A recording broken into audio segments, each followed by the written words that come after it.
Welcome, everyone. My name is Bruce McConnell. I'm the president of the East-West Institute. It is a great pleasure to be here today to kick off this session on such a controversial topic.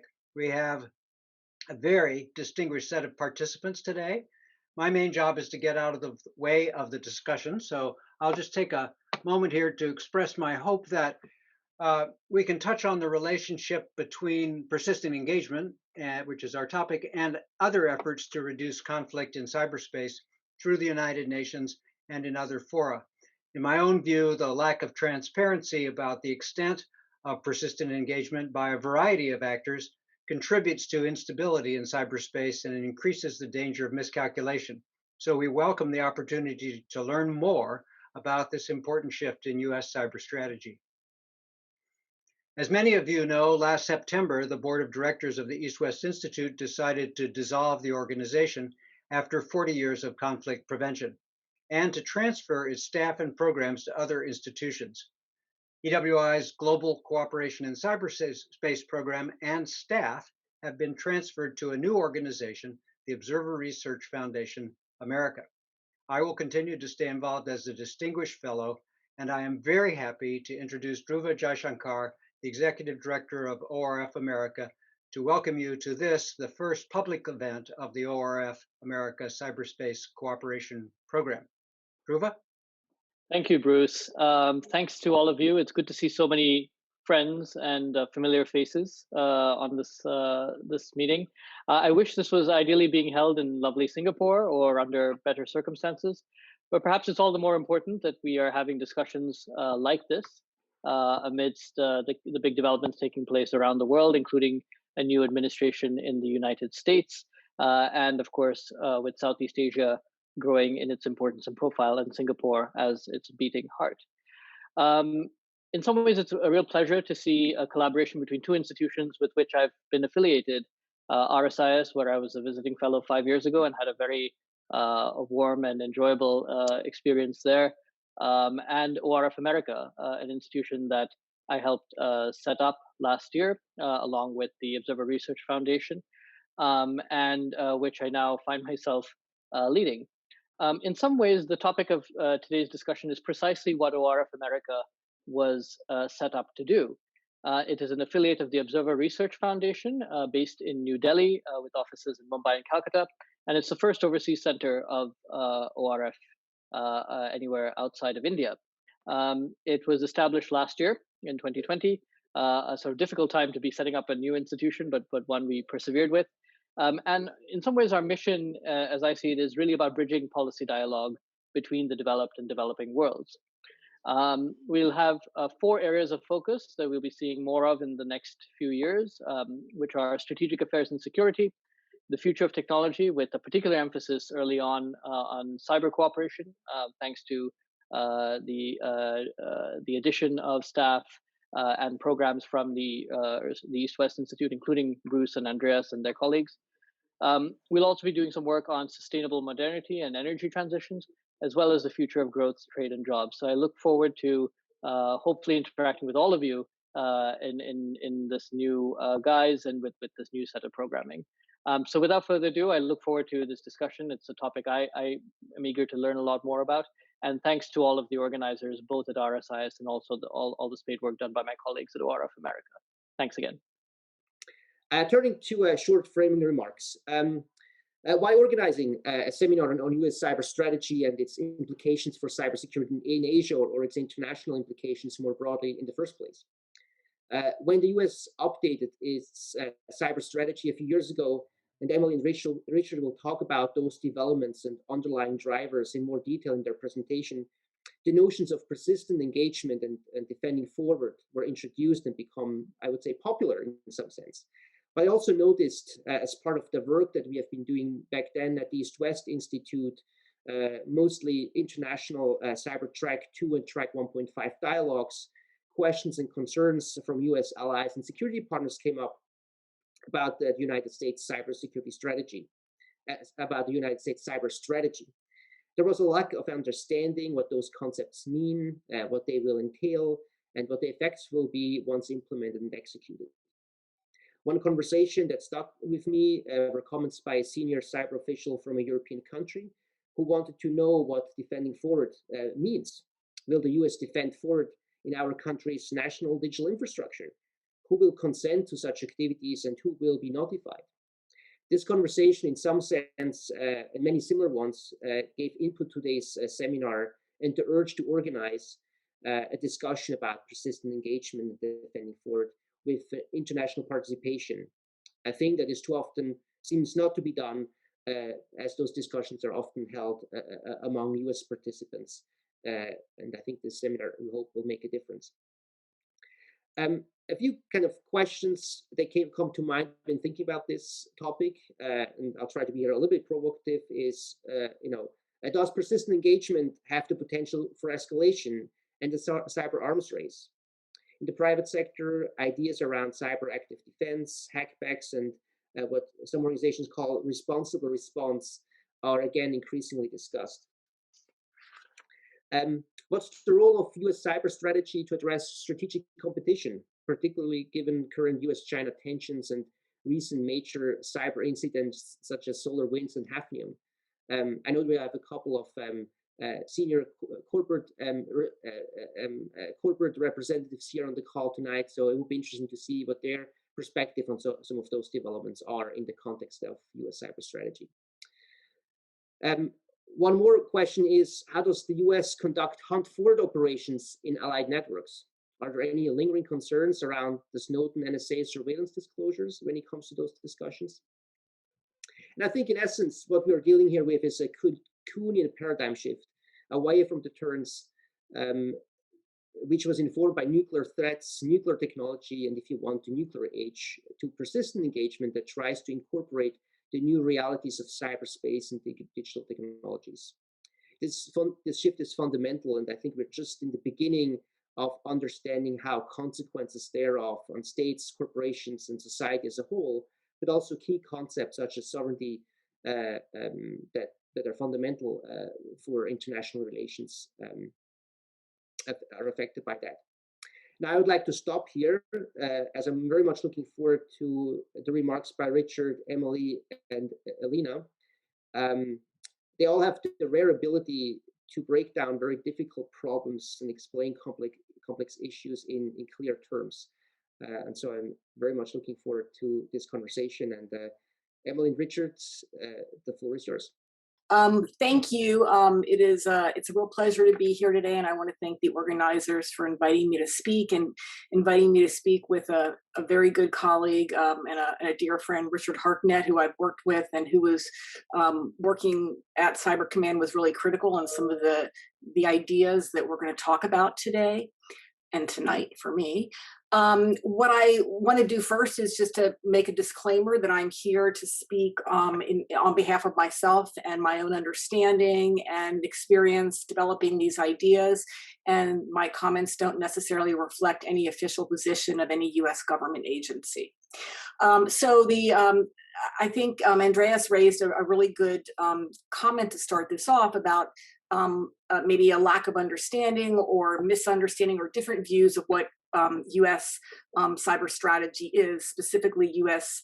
Military cyber strategy. So what I'd like to do is sort of lay the groundwork, explain kind of what the approach is, where it came from, and then that will lead to a deeper discussion of the ideas behind it, and then hopefully a robust dialogue afterwards. So let me move to the next slide, please. Okay, defend forward and persistent engagement were new terms that were officially introduced into the DoD vocabulary in 2018 in the US Cyber Command vision. And they were ideas that emerged out of command thinking because there was a recognition that there was a strategic gap below the level of armed conflict. And as Andreas noted, they both represent a departure from a deterrence strategy, a strategy that was applied during previous administrations, that was a foundational dimension of both the 2011 International Strategy for Cyberspace and the 2015 DoD Cyber Strategy. So the 2015 DoD Cyber Strategy in particular committed the US to a doctrine of restraint. And what it said is that it's U.S. policy to undertake the least action necessary to mitigate threats and to prioritize network defense and law enforcement. That was DoD's position. What we have now is that Defend Forward is currently DoD's strategy for the operational cyber elements. Okay, so the strategy, if you read the 2018 DoD strategy, there's a variety of different dimensions to it. What I'm focusing on are the operational cyber elements and the role that it defines for DoD in defending the nation. And a key part of that was the emphasis that U.S. Cyber Command should be able to operate outside of its military networks. Up to that point, it predominantly operated on military networks unless it was in a declared area of hostility. So if we go back to the 2018 strategy, it states that we will defend forward to disrupt or halt malicious activity cyber activity at its source, including activity that falls below the level of armed conflict. I mean, that was really where the focus was. It places compete on parallel footing with deter. So it recognized that the competition space was somewhat different from the conflict space where deterrence had emerged and in fact was still appropriate for. And it also directed the department to persistently contest malicious cyber activity in day-to-day competition. So the department will counter cyber campaigns threatening U.S. military advantage by defending forward to intercept and to halt cyber threats. So persistent engagement is how U.S. Cyber Command implements this guidance from DoD. So Defend Forward represents DoD's cyber strategy for its operational elements. Persistent engagement is how the command implements that guidance.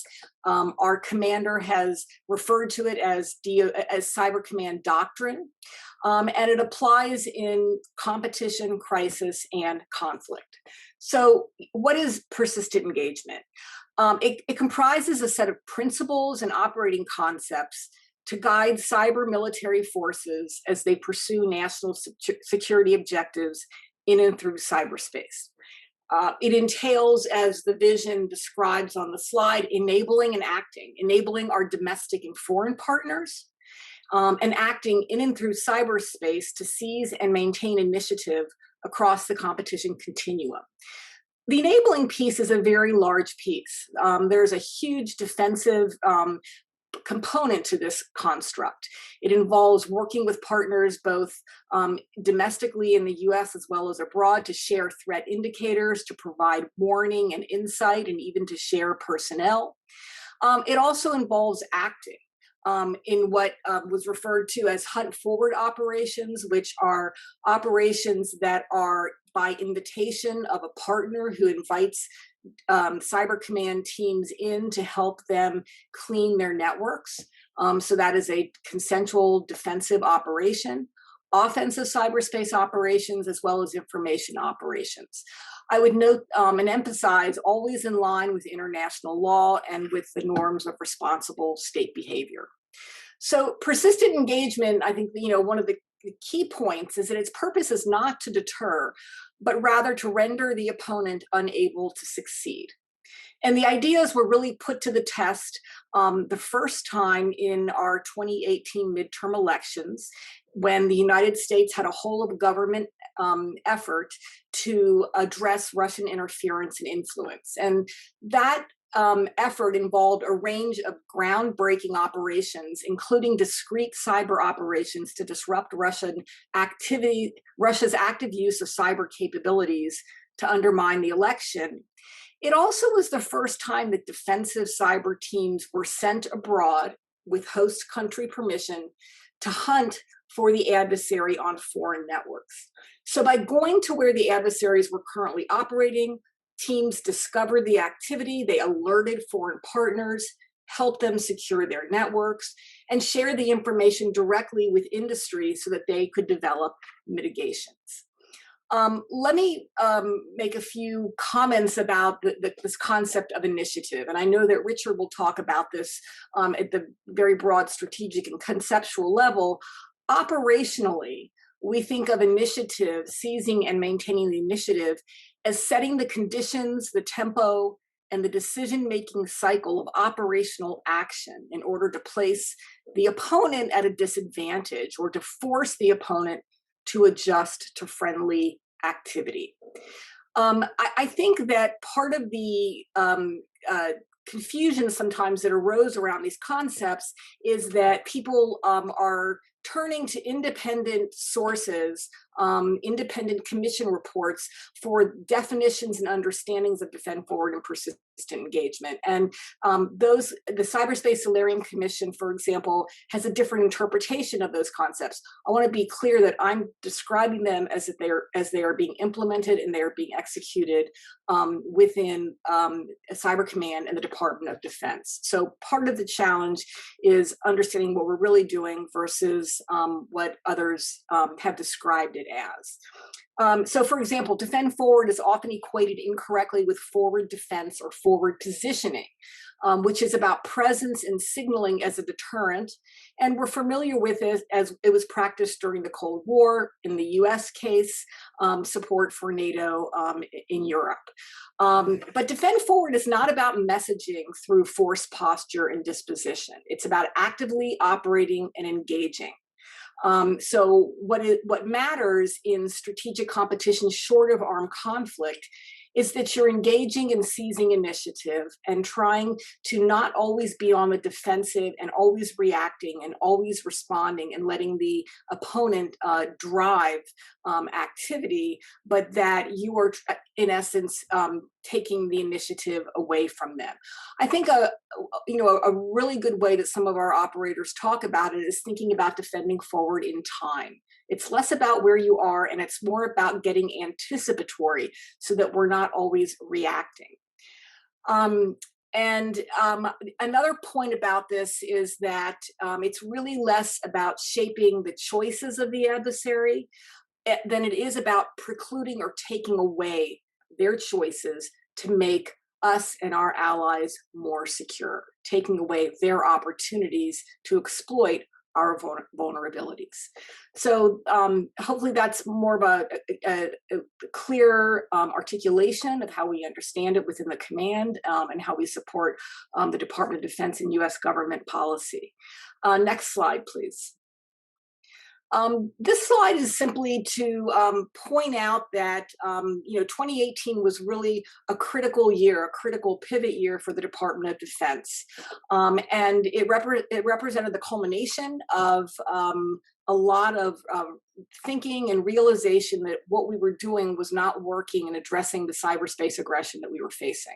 And the 2016 National Security Strategy, 2017 it was actually released, helped set the groundwork by laying out the focus on great power competition. So if I want to just take us back a few years in time before 2018, by 2013, we were well aware of the fact that we were facing extremely capable adversaries that were operating against our corporate and government networks, and that they were stealing IP and PII, targeting critical infrastructure. And the evidence was mounting that what we were doing wasn't working for the vast amount of cyber aggression which was taking place below the threshold of armed conflict. That aggression was changing in frequency, increasing in frequency, in scope, and in scale. It was shifting from exploitation to disruption to destructive attacks and then to corrosive attacks on democratic elections globally. And in the United States, there was a realization that our restraint was allowing that activity to go unchallenged. And rather than preventing or deterring or stopping those attacks, it was emboldening the adversaries. Now, I want to be precise that arguably there has been deterrence of cyber attacks, those that cause death and destruction. So those that essentially are an armed attack equivalent. But below the threshold of armed conflict, below internationally accepted use of force thresholds, adversaries were deliberately operating because they could reap gains and minimize their risk. So that was very much kind of the logic of of the shift that occurred. It was also other changes occurred in the US government that enabled us to actually implement defend forward and persistent engagement, such as a new presidential policy that delegated more authority to DoD for cyberspace operations, and also changes in statutory provisions about how we treat military operations in cyberspace. Let me conclude and turn it over to Richard by just ticking off some of the key reasons, I think, for this shift that occurred. The first one was that a recognition that below the threshold of armed conflict deterrence as a strategy was failing. That restraint and reaction after the fact allowed most activity to go unchallenged, which emboldened our adversaries. A second element of it was the fact that of a recognition that in cyberspace gains were cumulative. All right. So essentially, it's not enough just to focus on a potential individual significant incident or a catastrophic attack. We must be prepared and address those. But that is not sufficient when ongoing campaigns that are comprised of activities whose effects never reach the level of a significant incident. And therefore, they rarely generate a timely response, but cumulatively over time, they produce strategic gains. And we think of IP theft as a clear example of this. So this notion of cumulative gains was something that had to be addressed. Third, there was a sense that delayed action or responses that were tied to post hoc defined red lines, essentially, maybe letting adversaries set norms by default. Norms, in my interpretation, are normal practice. It is what is occurring. And if it is occurring regularly and it's not contested, it becomes essentially normal practice in the views of many actors, certainly the perpetrators. And finally, I think there was a sense that cyberspace operations, whether we like it or not, were becoming a standard tool in diplomacy and competition between states.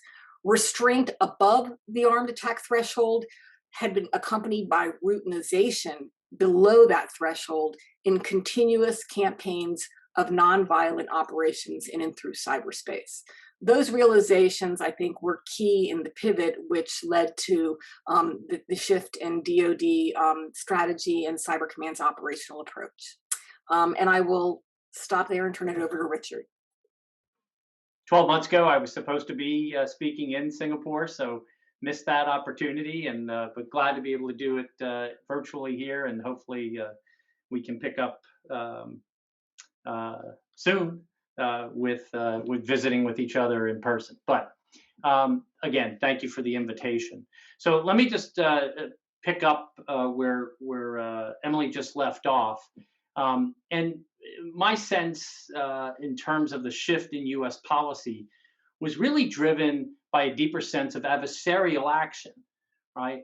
And so it's important, I think, back to Bruce McConnell's idea of transparency, to a certain extent, I'm going to suggest to you from a theoretical standpoint and from an empirical standpoint, lots of great powers are acting in a cyber persistent fashion, right? The United States is actually talking about it, trying to put a term to it, trying to reframe the conversation. I think that's a step forward in line with I think the right observation by Bruce at the beginning, that transparency is going to lead to better understanding. Better understanding can potentially lead to greater security and stability. And I think that's one of the ways to think about persistent engagement, right? It is a route, a particular route, to try to secure and stabilize.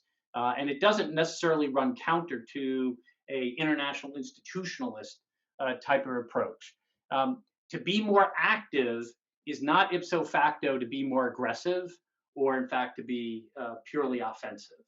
So the shift that Emily just walked through not only aligns with the empirical record, but with an expectation of what Michael Fischer-Keller, Emily, and myself termed cyber persistence theory. And just put a little plug, we've got a full book manuscript currently under review and hopefully out sometime towards the end of this year.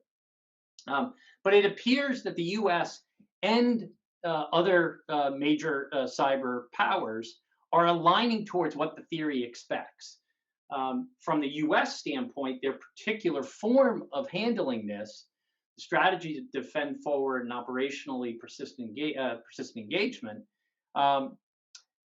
that's aligning, that's not the same as being fully able to execute that strategy, right? Those are two different things. And I think to Andrea's standpoint, we're still early in the application of this. But there are some critical key principles of cyberspace operations that are derived from this construct of cyber persistence and the empirical record that appear to be driving US strategy particularly. And I just wanted to build off a few of those propositions just before I go into why I would argue this is happening.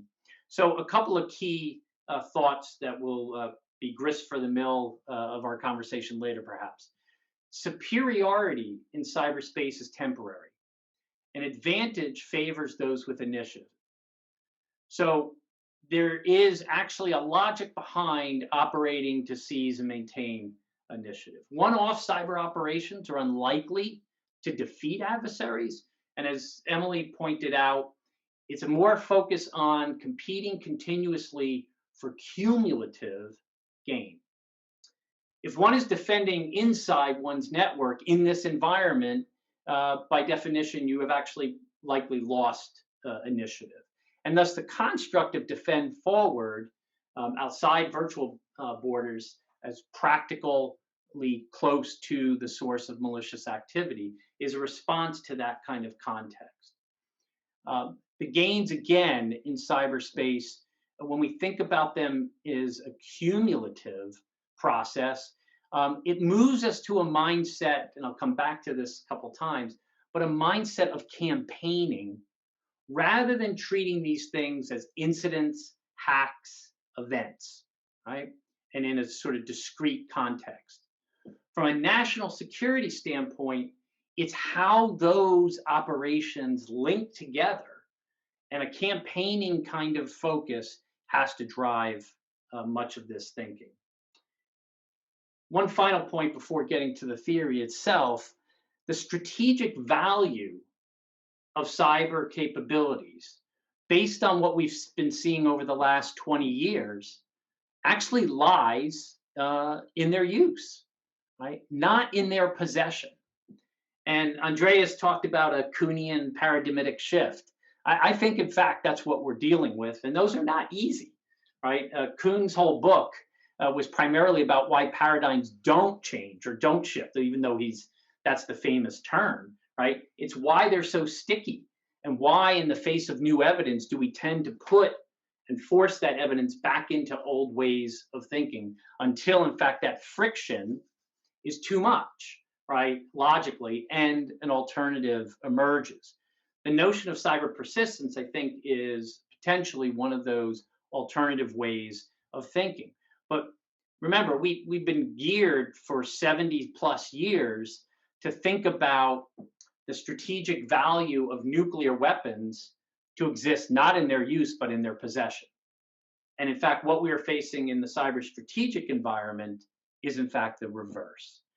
Can we go to the next slide, please? And so I just suggested this notion of a strategic environment. What I think is critical to understand where this US shift is coming from, and I think the behavior of other great powers, is that ultimately you can't impose a strategy on a strategic environment, but rather you must derive strategy from the logic of the environment. And I would submit to you that the logic of the cyber strategic environment is one of persistence. What is a strategic environment? Ultimately, it anchors on a distinct technology tied to tactics, operations, strategy, and ways of thinking that can structure a logic of security that is distinctive enough for us to conceive, I would submit to you, now 3 simultaneously coexisting strategic environments in which sources of national power can be adjusted significantly enough to undermine national security of countries and their relative place in the global distribution of power. 2 of these environments we've been very familiar with. right? And they're driven by the logic of coercion and war, or the prospect of war. And what we are facing now is a third strategic environment that's structured around a logic of exploitation and strategic gain without resort to war. So while these strategic environments are interacting, if you're not aligned with the internal logic of the one in which you are operating in and through, that misaligned strategy is going to fail.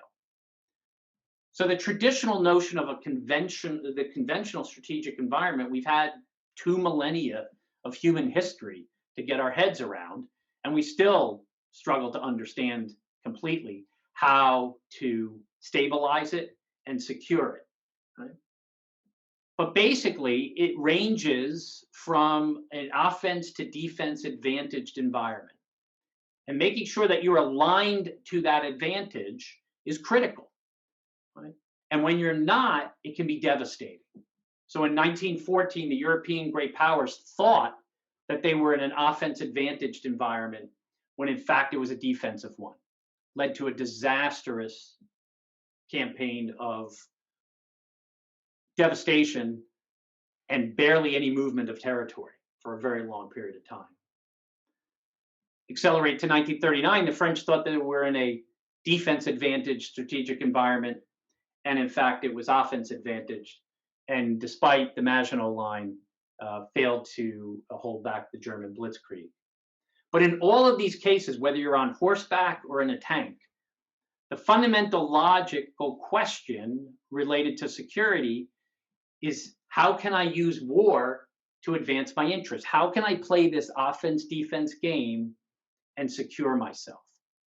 And then in 1945, we had a very clear moment in which that paradigm was broken by one plane with one bomb destroying one city.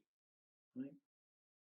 And ultimately, we realized very quickly that we were in a different strategic environment, a strategic environment of offense dominance. Not offense advantage or defense advantage, offense dominance. And the logical question with regard to security changed. How can I secure when I cannot defend? Right? For 2 millennia, security rested in your hands. But now, it rested in the minds of your opponent. Because the answer to the question of how do I secure when I can't defend is to deter the attack from the first place, to convince the other side through prospective threat of response and cost that it is not in their interest to engage in warfare. When we look at this new technological moment, we don't have a mushroom cloud, right, to sort of focus our mind and say, this thing is ultimately, we're in a different place. But we talk about the information revolution, the technology. We would submit to you that, in fact, we're at that stage, minus the mushroom cloud. And in fact, the security logic is in this space is fundamentally different than the nuclear strategic environment and the conventional strategic environment. Because now I have to ask the question, how do I secure when I can only defend in the moment, and that moment is fleeting?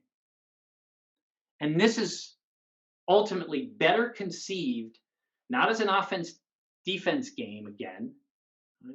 Certainly not offense dominant, because you can defend, but you only defend in the moment of where you are regarding the software, the hardware, and the processes that link them together in a networked global computing environment.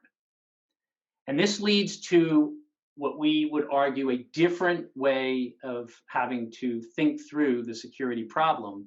It's a problem of initiative persistence.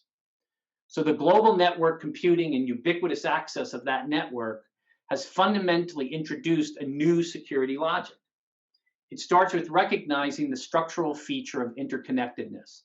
Every speech about cyberspace starts off with, it's global and interconnected. And yet we default then after to ideas of segmentation, to traditional ways of trying to organize security in this space. But interconnectedness introduces a fundamentally different condition, and that is one of constant contact. Right? I have constant contact with your national sources of power if I'm in an interconnected space. And I layer onto that a very peculiar aspect of this technology. It is constantly shifting, both in terrain and the means to traverse that terrain. And in fact, sometimes it's simultaneously the code, right? The code is in fact terrain and the means to traverse the terrain simultaneously. And what this ultimately ensures is that someone somewhere is seeking to exploit your network vulnerabilities. And a key theoretical assumption here, that we're dealing with an environment of inherent levels of vulnerability.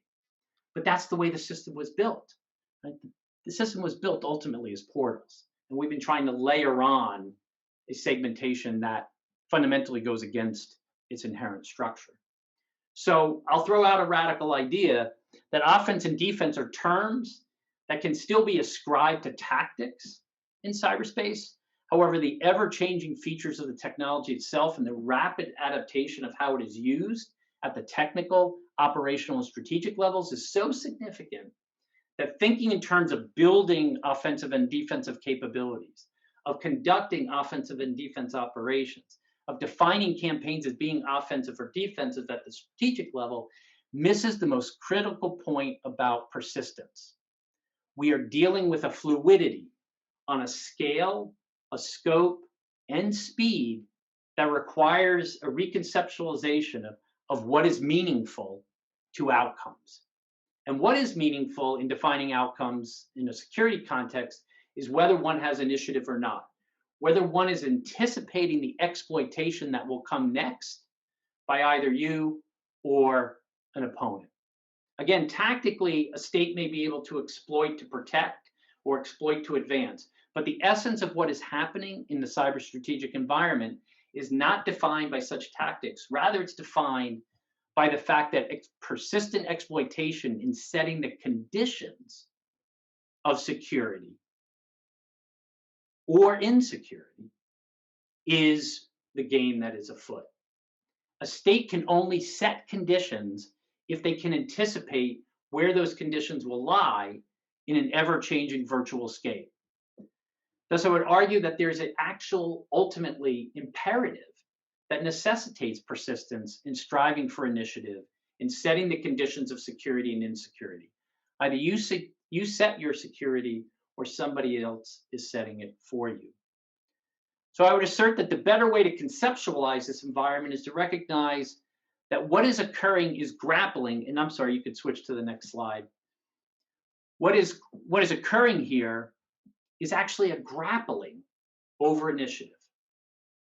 Something initially lost at the breach moment, regained at the detection moment, potentially reversed at the tracking moment, and then sustained at the moment that you're able to exploit to return yourself to a more secure space. At its core, this is not adequately captured, as many has conceptualized this, as episodic linear actions of attack and protect.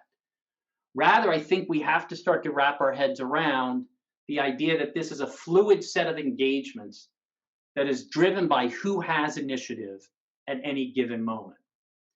The cyber strategic environment is not being driven principally by a logic of coercion and war.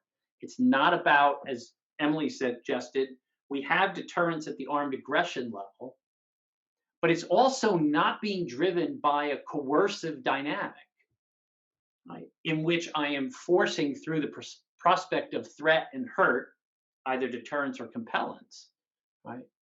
But rather, it's being driven by exploitation of vulnerability and the pursuit of cumulative strategic gain.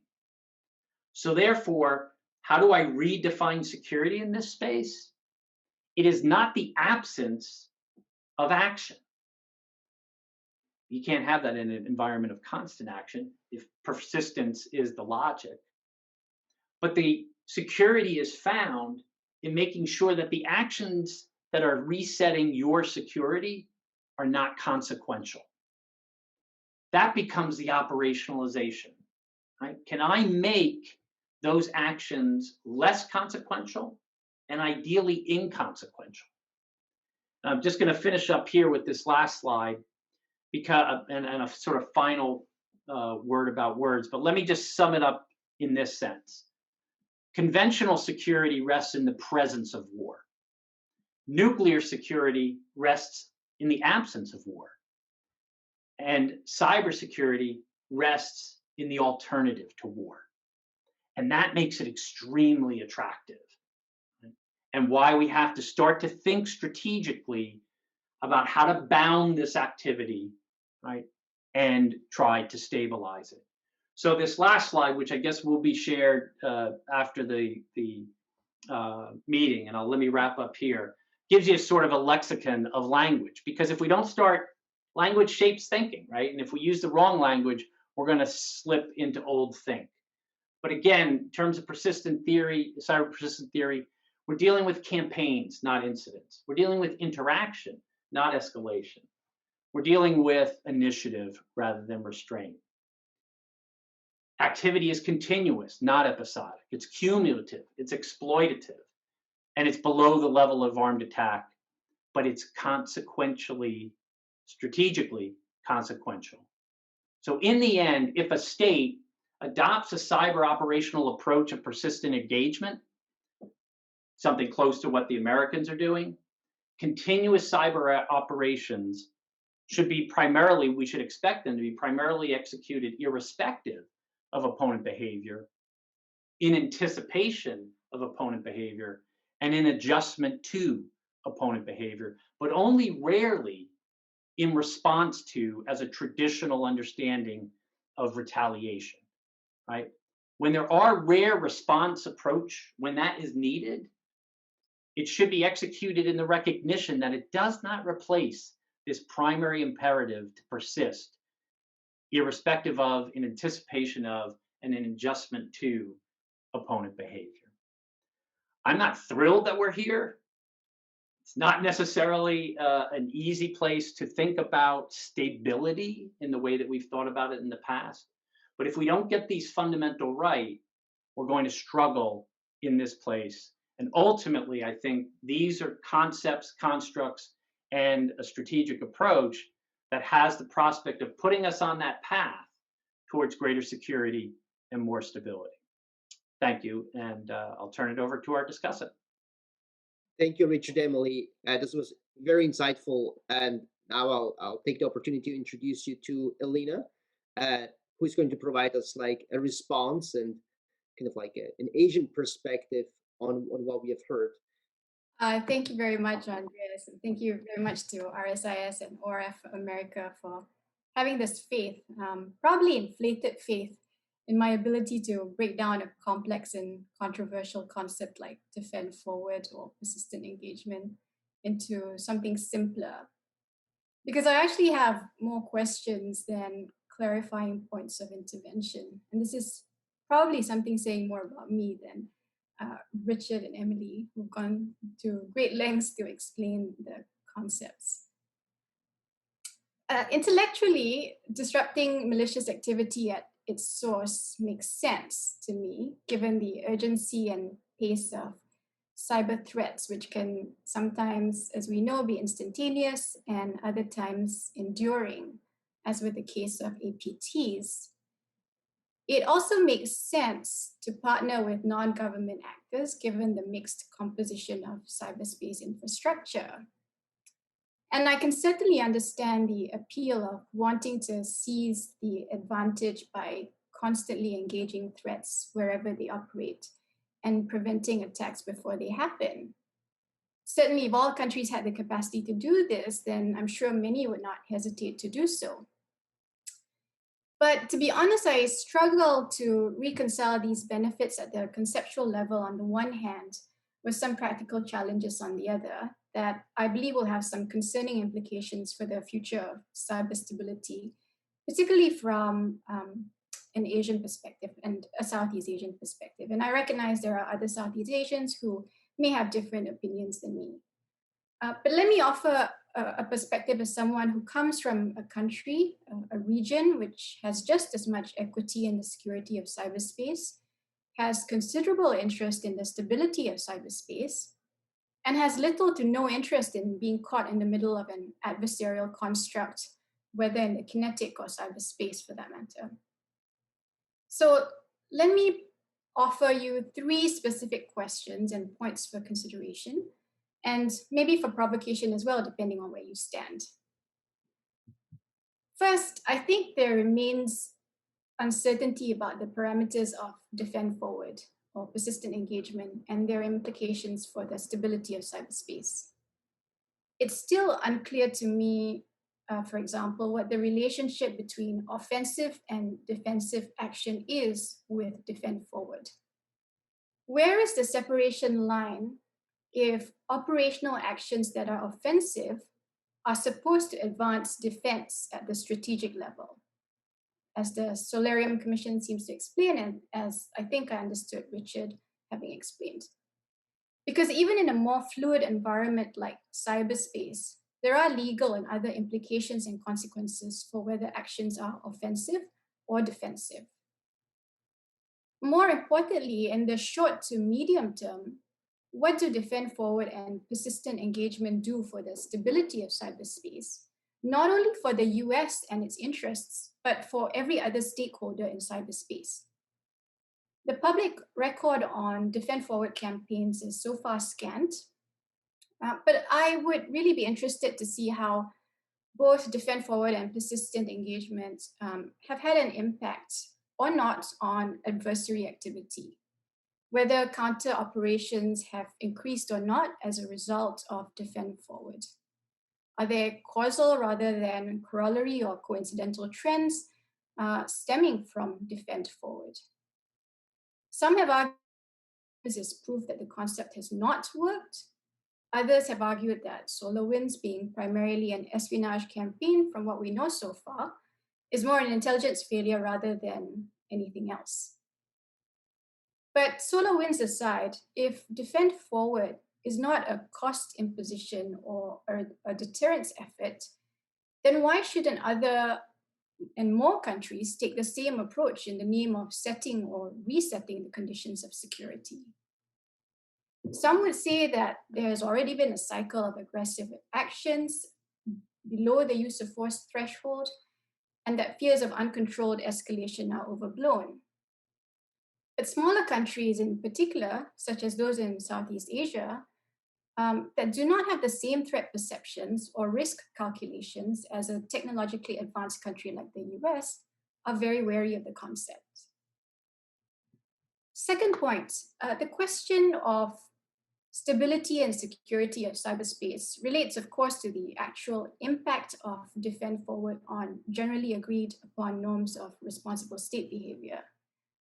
All of us know well that the 2015 UNGGE's first of its 11 norms speak to stability and security in the use of ICTs.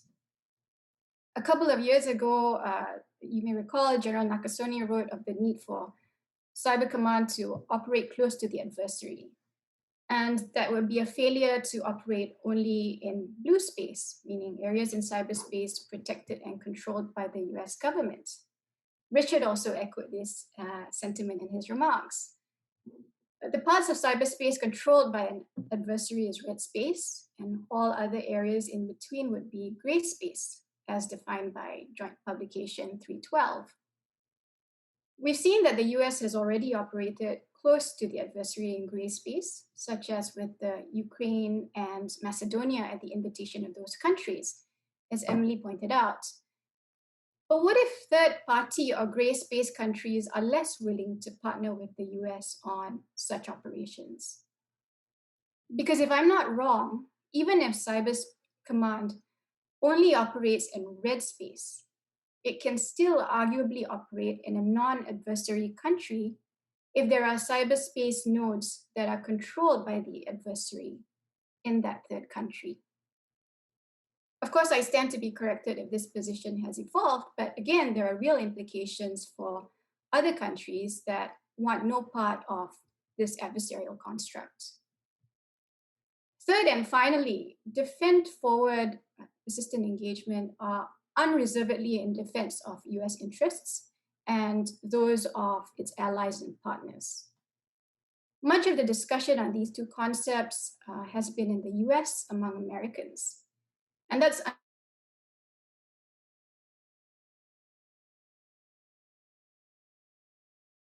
mentioned go well beyond the borders of the US, and the interests of US partners in particular may not be wholly aligned to the US all the time. There are some real implications for particularly smaller countries, such as those in Southeast Asia. There are many countries in Southeast Asia, for example, that have formal partnerships, whether they're comprehensive partnerships or strategic partnerships or some convoluted combination thereof, with the United States as well as with China. There are countries in Southeast Asia that maintain diplomatic relations with North Korea. And there are countries in Southeast Asia that are friendly with Russia, including Singapore, have quite firmly stated that they do not want to be made to choose between or among larger powers. And I think the worry with defend forward and persistent engagement is the specter of unilateralism and an expanded interpretation of, quote, defensive action that may recast the norms of acceptable state behavior in very practical terms. And this may in turn have detrimental effects on the security and stability of cyberspace for all others, not just the United States. So I think we need what Herb Lin and Max Smeets have called for, an outcome-based analysis of defend forward and persistent engagement. This may take a while. So in the meantime, we in the other parts of the world, and particularly in a very interested Southeast Asia that is looking to leverage cyberspace and technology for primarily economic purposes, we're left with one question. And I'll end on this question. As a non-American, from a non-American perspective, does a powerful United States seized of the strategic advantage in cyberspace necessarily result in a more stable and secure cyberspace for all other stakeholders, especially smaller states? Let me pause here. Thank you.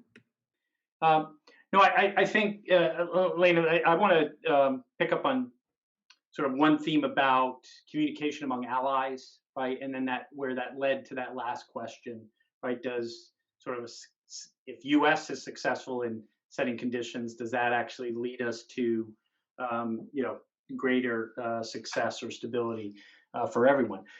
Again, I don't work for the U.S. government. I don't speak for the U.S. government, right? I'm as an academic trying to study this. So again, I start off with the proposition that this is describing the behavior of most cyber powers right now, right? The United States has put a label on it and has tried to think about it in a more strategic and operational context. But I think this explains the behavior of other states. Right? This is what they're doing. So to your point, when we look empirically over the last 20 years, it's hard to sustain the argument that cyber exploitation has gotten less, in terms of scale, scope, right, and impact. So we have had, prior to the articulation of this, these concepts, right, a period of great experimentation, I think, on a lot of these states, right? But certainly the scale, scope, and speed of cyber exploitation predates what has been going on since 2018. I think it's, and I don't think this is a cop-out to say that it's too early to judge whether the US approach to this is having impact. This is really a significant shift. You have to develop capabilities. I mean, the public announcement of a doctrine was just 6 months ago, right? So as an academic, yeah, let's empirically study this, absolutely, right? But I think there's a final point that I think undergirds a lot of what you're talking about. you have to then build trust among your allies first.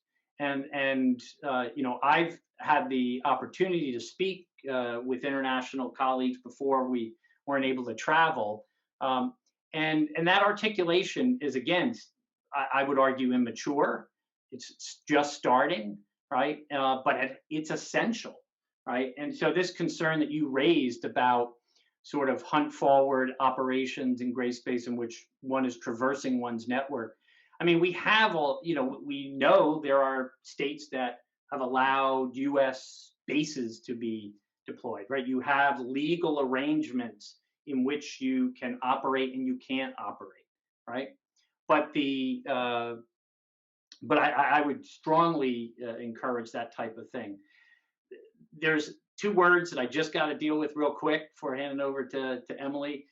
That's escalation, right? So I'm worried about interactions. That's what we've been seeing in this space, and interactions that can be cumulatively produce strategic outcomes.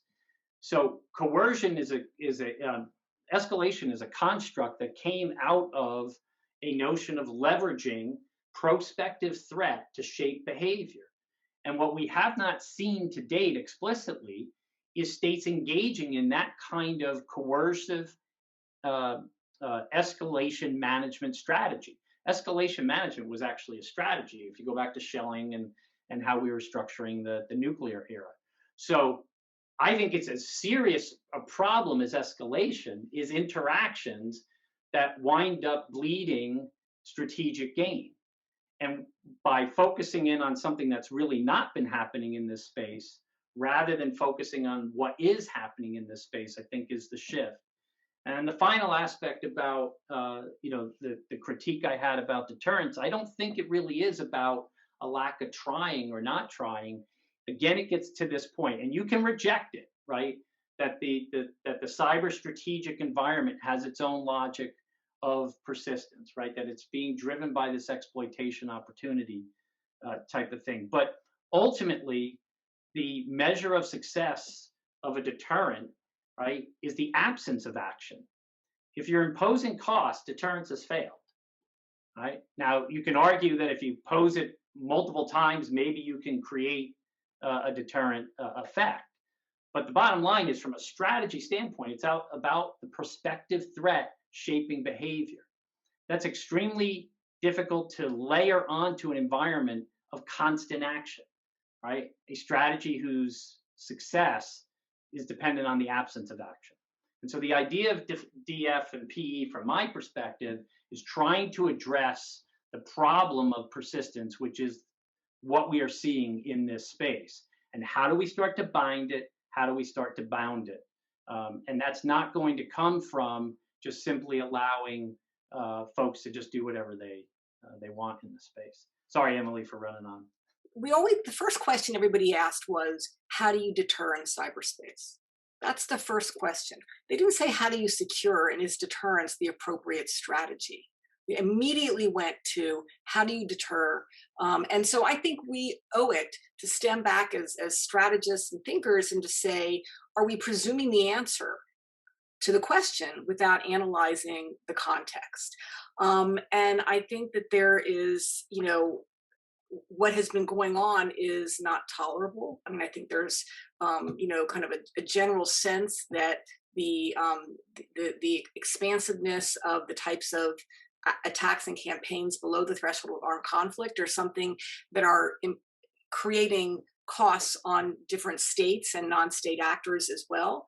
And I think that states are motivated to operate below that threshold, and they're able to design around and to go right up to that threshold and not to cross it because they don't want the costs that would come down on them if they were to do that. So we have to, as opposed to assuming that everything that occurs below the threshold of armed conflict is in some way designed to deal with the conflict space, right? Whether we're going to escalate into conflict, we lose the fact of the strategic impact that's occurring below that threshold. And I think that's something that we have to address. And, you know, I think that I agree that the constructs that the United States has advocated are new, and so we're very early in that process to assess. But I would say that we felt what we were doing really wasn't working, and we have to ask ourselves, I mean, I think we presume this definition of what cyber stability is, right? I mean, cyber stability, is it the absence of malicious cyber behavior altogether? Is it the absence of escalation to armed conflict, which we have not seen? So, I mean, and those are, even scholarly academics look at that, right? They look at the empirical record, and understanding that you have to always recognize there can be significant incidents and deal with that. But the approach for dealing with that is not the same as the approach for dealing with the campaigns below that threshold. And I think that's something that we all need to examine more closely. And I'll stop there.